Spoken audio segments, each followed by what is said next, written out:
ये मैं बेचूंगा, मैं आइडियलिज्म पे बेचूंगा कि अरे आप इसे लगाओगे ना भाई साहब, आपकी स्मेल चली जाएगी एकदम बगलों से, बहुत मजेदार है ये। जितना आइडियलिस्ट प्रोडक्ट दिखाओगे उतना आपका प्रोडक्ट बिकेगा, राइट। स्पेशली लड़कियों की साइड से मैं बताता हूँ, पेरेंट्स बहुत आइडियल तौर पे बेचते हैं, बेचना ही कहूंगा मैं, ठीक है। I am sorry if I am giving my words. ये लो भाई हमारा लड़का लो, ये लो हमारी लड़की लो, इट्स अ मार्केट। पेरेंट्स अपने बच्चों को आइडियलिज्म पे बेच रहे हैं तो वहाँ पे उनका पास्ट निगलेक्ट हो रहा है। हम इतना घूम फिर रहे हैं, एक दूसरे को जान रहे हैं, तो करा दो शादी उनकी। पर नहीं, उस चीज़ को वहाँ पे तोड़ देते हैं और उस चीज़ को तोड़ के वहाँ से एक रिश्ता तोड़वाते हैं और अपनी कम्युनिटी में करवाते हैं। ये सबसे बड़ी, बहुत बहुत ही ज़्यादा बुरी बात लगती है मेरे को। Arrange marriages are a living nightmare for modern Indian man. शादी क्या होती है? अरेंज मैरिज, अरेंज भी छोड़ दो, मैरिज क्या होती है? सिंपल, ठीक है। शादी का मतलब होता है कलोकियल टर्म्स में, अगर जनरल टर्म्स में आपको बताऊं तो दो पार्टी के बीच में एक कॉन्ट्रैक्ट, ठीक है। ये आपका वेस्ट या फिर आप समझ लो एक वर्ल्डली दुनिया में एक डेफिनेशन एक जनरली ये आती है, ठीक है। इंडिया के हिसाब से ये एक सीक्रेट बॉन्ड है। अगर आप, ये मैं इंडियन लॉ के हिसाब से ही बात कर रहा हूँ, ठीक है। इंडिया के हिसाब से सीक्रेट बॉन्ड है, बट हम इंडियन लॉ के हिसाब से ऐसे बात नहीं कर रहे, हम जनरली शादी की बात कर रहे हैं according to the worldly terms. शादी का मतलब है दो गुटों के बीच में कॉन्ट्रैक्चुअल टर्म, ठीक है। शादी अरेंज मैरिजेस की अगर हम बात करें तो कैसे इनिशिएट होती है? शादी होती हैं जैसे अरेंज मैरिज इनिशिएट ऐसी कुछ होती हैं कि लड़का लड़की को देखता है, ठीक है। लड़की के खानदान वाले देखते हैं लड़का कितना कमाता है, लड़के के पास क्या क्या गाड़ी है, खुद का घर है कि नहीं, फलाना ढिमकाना, और काफ़ी काफ़ी चीज़ें एडअप, फैक्टर्स काफ़ी एडअप होते हैं। उसके बाद लड़का हो जाता है प्रूफ ग्रीन लाइट, ठीक है। लड़के के, जनरली बता रहा हूँ, जनरली आजकल के हिसाब से तो क्या कहते हैं, लड़के के साइड वाले देखते हैं कि इफ़ वुमेन इज़ वर्किंग, ठीक है। मैंने तो आसपास ये देखा है, they go for working women, because आजकल महंगाई काफ़ी ज़्यादा बढ़ गई है। कुछ घरों में भी ऐसा होता है कि वो नॉन वर्किंग देते हैं और देखते हैं और वो चाहते हैं कि वो घर संभाले, ठीक है। तो ज़्यादातर लड़कियों के साइड पे एक घर की रिस्पॉन्सिबिलिटी आ जाती है और जनरली तौर पे एक लड़कों के ऊपर एक बाहर की रिस्पॉन्सिबिलिटी आ जाती है कि भाई तू कमा कमा कमा के ला, तेरे पास पैसे, तेरे पास अगर चीज़ें क्या कहते हैं है, तेरे पास रिसोर्सेज हैं, तभी जाके तू अपनी लड़की से शादी करेगा। अरेंज मैरिज और लव मैरिज में हालांकि बहुत सारा डिफरेंस है, बट मैं इस जनरल क्या कहते हैं आर्ग्यूमेंट में नहीं आऊँगा कि लव में आप किसी बंदे को ज़्यादा जानते हो और अरेंज में नहीं जानते, फलाना ढिमकाना। इसी से थोड़ा सा रिलेटेड ही एक चीज़ बताने वाला हूँ आज मैं, वो है पास्ट के बारे में। अब ज़्यादातर लड़के जो अरेंज मैरिज की तरफ जाते हैं, आप देखोगे वो लड़के दो तरह के होते हैं। या तो स्टार्टिंग से बिल्कुल नल्ले रहे हैं, नल्ले मतलब कहने का मतलब है अनएम्प्लॉयड रहे हैं, ज़मीनें रही हैं स्टार्टिंग से, पैसे घर में रहा ही है, तो पढ़ाई लिखाई भी नहीं करी, ना जॉब कर, सोशल लाइफ ज़ीरो होती है, उनको ये सेटलमेंट करा देते हैं किसी लड़की से। पहला केस ये देखा है। दूसरा केस होता है वो लड़के जो इसके ऑपोजिट ही होते हैं, इतनी मेहनत करते हैं, इतना पढ़ाई लिखाई करने के बाद, इधर उधर जाने के बाद इतना काम करते हैं कि सोशल लाइफ ही नहीं बचती। पैसे कमाने पे लग जाते हैं, काफ़ी चीज़ों पे लग जाते हैं, सोशल लाइफ नहीं बचती, उस चक्कर में फिर उनके पास कोई बचता नहीं है और आखिरी रिजॉर्ट क्या बचता है? अरेंज मैरिज, ठीक है। लड़कों के केस ये होते हैं। लड़कियों के फैक्टर में क्या होता है? लड़कियों का सबसे मेन फैक्टर ये होता है भैया एज निकल रही है आपकी, और ये एक फैक्ट है कि females have an expiration date in terms of fertility when it comes to marriages, right. उनकी फर्टिलिटी एक सर्टेन टाइम के बाद कम होने लगती है और चली भी जाती है, ठीक है। We are all clear on that, that's basic biology. लड़कियों पे उस चीज़ का प्रेशर आता है कि भैया आपकी उम्र निकल रही है, आप कर लो। और भी काफ़ी ज़्यादा फैक्टर्स आते हैं, जैसे एग्जांपल एक्सटर्नल ब्यूटी वाले की, you know what I am trying to say that, ठीक है। बहुत ओपन माइंडेड इस चीज़ को हम सुनेंगे क्योंकि ये जानना बहुत ज़्यादा इंपॉर्टेंट है। These are the basics of how marriages and basically how the sex market works. लड़कियों के केसेस में मैंने ज़्यादातर ये भी देखा है कि वो अपने जुट में या फिर अपने एक ग्रुप में, अपने कास्ट में शादी करवाना ज़्यादा प्रेफर करते हैं, ठीक है। मैंने काफ़ी ज़्यादा ऐसे धोखे खाए पर्सनली, क्योंकि मैं क्रिश्चियन हूँ, तो फिर एक काफ़ी ज़्यादा डिफरेंसेस आए हैं मेरे साथ, तो बहुत बार हुआ है, ठीक है। तो इन माई केस स्पेशली लड़कियों ने सीधा कह दिया कि भैया हमारे घर वाले तो नहीं मानेंगे और ऐसा ऐसा ऐसा करके केस है, ठीक है। So this is a thing that happens from the female side. Personally I have seen and in a lot of cases I have also seen, because obviously लड़की को दूसरे घर आना है ना, तो एक रिस्क फैक्टर वो लेना नहीं मांगते, ठीक है। लड़के का दूसरा क्या होता है अरेंज मैरिजेस में, अगर आप देखोगे उसके पैसे, शहरों शान शौकत, हिंदी बेकार है मेरी थोड़ी, पैसे और उसकी जो वेल्थ है उसको बहुत ज़्यादा कंसिडर करा जाता है रादर दैन उसकी पर्सनालिटी। कभी नोट करना, अब शादी लव हो या अरेंज हो, दोनों की फोर्थ कमिंग एक ही होती है कि लव से फाइनेंस में शादी जाती ही जाती है। लव का छोटा गेम होता है, फाइनेंस लंबे टाइम तक टिकता है। स्टार्टिंग के 2-3 साल खींच लो जितने भी लव में, उसके बाद आपका फिर फाइनेंस आने लगते हैं। अरेंज में थोड़ा पहले आ जाता है, लव का फैक्टर थोड़ा कम होता है क्योंकि ऑब्वियसली अरेंज मैरिज है। लव मैरिज में थोड़ा लव का फैक्टर ज़्यादा हो सकता है और बाद में फाइनेंसेस धीरे धीरे आने लगते हैं। अब मुद्दे की बात आती है सेक्सुअल सिलेक्शन पे। लड़कियों को एडवांटेज है बहुत बड़ी in sex market because they have a lot of choices. लड़कों के पास वो एडवांटेज बिल्कुल भी नहीं है। When I am saying sex market I am referring to marriage and relationships, ठीक है। लड़कियों के पास बहुत ही ज़्यादा चॉइसेस है, बहुत ज़्यादा चॉइस है, तो इसलिए वो उनके पास ना करने के बहुत ऑप्शंस हैं। लड़के के पास जो आ जाए वो हाँ करने को रेडी हैं। That make sense.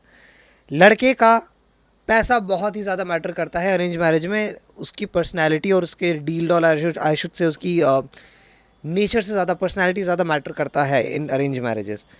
लड़कियों का ऑन दी अदर साइड आप देखो, उनकी सेटलमेंट बहुत ज़्यादा मैटर करती है कि ये उस घर जा रही है, इस लौंडे के पास पैसा है कि नहीं है, ये ज़्यादा मैटर करता है। अब जैसे मैंने स्टार्टिंग में बोला था कि ये एक तरह का ट्रांजैक्शन है। ट्रांजैक्शन मानी एक तरह की डील है।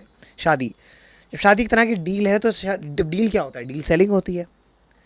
सेलिंग कैसे काम करती है? एग्जाम्पल, मुझे कुछ एक चीज़ बेचनी है, जैसे एग्जाम्पल ये डिओड्रेंट, ये मैं बेचूंगा, मैं आइडियलिज्म पे बेचूंगा कि अरे आप इसे लगाओगे ना भाई साहब, आपकी स्मेल चली जाएगी एकदम बगलों से, बहुत मज़ेदार है ये। जितना आइडियलिस्ट प्रोडक्ट दिखाओगे उतना आपका प्रोडक्ट बिकेगा, राइट।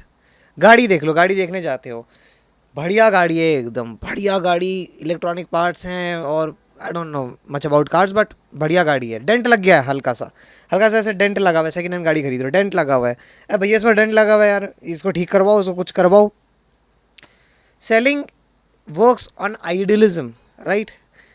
अब दिक्कत क्या आती है अरेंज मैरिजेस में ना, स्पेशली लड़कियों के साइड से मैं बताता हूँ। पेरेंट्स बहुत आइडियल तौर पे बेचते हैं, बेचना ही कहूँगा मैं, ठीक है। I am sorry if I am giving my words but that's how arrange marriages work, ठीक है। इवन लड़का भी बिकता ही है, ये लो भाई हमारा लड़का लो, ये लो हमारी लड़की लो, इट्स अ मार्केट। पेरेंट्स अपने बच्चों को आइडियलिज्म पे बेच रहे हैं तो वहाँ पे उनका पास्ट निगलेक्ट हो रहा है। मैंने काफ़ी ऐसे केसेस देखे हैं जहाँ पे लड़की रिश्ते देखने जा रही है, रिश्ता उसका पक्का होने वाला है और वो अपने साइड में एक बॉयफ्रेंड फ्रेंड जो भी कुछ है उसके साथ ट्रिप्स कर रही है। And a lot of cases I have seen, a lot of cases. और मुझे ये एक इंडियन सोसाइटी की प्रॉब्लम भी लगती है इस चीज़ में कि दे डोंट प्रमोट इंडिविजुअलिज्म। अगर ऐसा है तो शादी करा दो ना उसके साथ। अगर चलो लड़की वाले मान भी है तो लड़के वाले नहीं मानते, इतना घूमा फिर रहे हैं, इतना घूम फिर रहे हैं, एक दूसरे को जान रहे हैं, तो करा दो शादी उनकी। पर नहीं, उस चीज़ को वहाँ पे तोड़ देते हैं और उस चीज़ को तोड़ के वहाँ से एक रिश्ता तोड़वाते हैं और अपनी कम्युनिटी में करवाते हैं। ये सबसे बड़ी बहुत ही ज़्यादा बुरी बात लगती है मेरे को। उस चक्कर में लड़की का दिल टूट जाता है। लड़की like the female just gives up on love. मैंने सुना है एक लड़की के मुँह से कि मेरे में एनर्जी नहीं बची है, कोई एनर्जी नहीं बची। अब मैं अगर करूँगी, शादी करूँगी तो for the sake of it करूँगी, निभाने के लिए करूँगी। And that is the concept of arranged marriage has become these days. That's what I'm trying to tell you. पहले चल जाती थी 80, 90, 90s और 80s में चल जाती थी, ये सब पुराने केसेस होंगे, एक्सेप्शंस भी होंगे क्या पता अभी के तौर पर आजकल women are more independent. They are सक्षम means independent. They can do. अगर वो शादी भी ना करें तो भी वो जी सकती हैं अपने हिसाब से, समझ रहे हो। बट दिक्कत ये यहाँ पे ना घर वाले बड़ी दिक्कत देते हैं। पहले हो जाती थी शादी, पहले का रीज़न मैं बताता हूँ पहले क्यों हो जाती थी। पहले लड़कियों के ना ट्रॉमास जुड़े थे घर से। पहले घड़ियाँ कह रहा हूँ, पहले लड़कियाँ बहुत घर से बाहर निकलना मांगती थी। क्यों? क्योंकि घर पे घूसट बाट पे और भाई ढंग से बात नहीं करता, माँ भी ढंग से बात नहीं करती, तो पेट्रियार्कल सोसाइटी, राइट। घर से बाहर निकलना चाहती थी काफ़ी ज़्यादा लड़कियाँ, तो उनको कहती थी भाई मेरी शादी करा दो, मेरे को निकलने दो यहाँ से। उनकी हो जाती थी शादी। दैट्स वाई जो तुम आजकल देखोगे तुम्हारी माएँ या फिर पुराने जो ज़माने की काफ़ी जो लेडीज़ हैं वो मेंटेन कर पा रही हैं रिश्तों को। आजकल everything is healthy eight their homes, ठीक है। तो उस चक्कर में क्या उनके पास एक बैकअप ऑप्शन रहता है घर पे दोबारा आने का, ठीक है। ये एक बहुत बड़ा फैक्टर है, ये एक सोसाइटल तो हमसे ही मैं नहीं बता रहा हूँ, ये सच है बाय द वे सोसाइटी का, ठीक है। ऐसा समझ बोलो कि मैं मगअप करके कुछ चीज़ें बता रहा हूँ। This are things that are actually happening. But मैंने अभी भी देखा पेरेंट्स अभी भी उसी चीज़ पर अटके हुए हैं कि नहीं भैया शादी तो हमारी मर्जी से चलेगी, अरे निभाना उसको है, तुमको थोड़ी निभाना है। इस चक्कर में ये लड़का बहुत प्रॉब्लम झेलता है। लड़कों का क्या होता है अब अरेंज मैरिजेस का केस मैं बताता हूँ। लड़कियों को जैसे मैंने बता दिया ना कि सोसाइटल नॉर्म्स पे होता है कि भाई आप हमारी सोसाइटी हमारी गुट में शादी करो, हमारे ग्रुप्स में शादी करो। लड़कों का क्या होता है, लड़कों का आ जाता है कि पैसा वैसा अच्छा कमा लिया, अब चल शादी कर। और लड़के की दिक्कत क्या होती है, जब वो अरेंज मैरिजेस में जाता है तो उसका मतलब मैं पर्सनली समझता हूँ कि उसने आउटगोइंग लाइफ इतनी नहीं करी है और वो थोड़ा अनसक्सेसफुल रहा है इन चीज़ों में, लव में स्पेशली, ठीक है। तो जब किसी लड़के को ऐसी लड़की मिल जाए जो गिव अप कर चुकी है, उसके घर वालों ने उसको ब्रेकअप करा चुके हैं, सब कुछ ब्रेकअप करा चुके हैं, और उसको ऐसे लड़के से जोड़ दिया, do you think she will be able to get with that boy or man? And same goes with men. Men only need one thing and you know what it is. Men are very very very physical driven, right?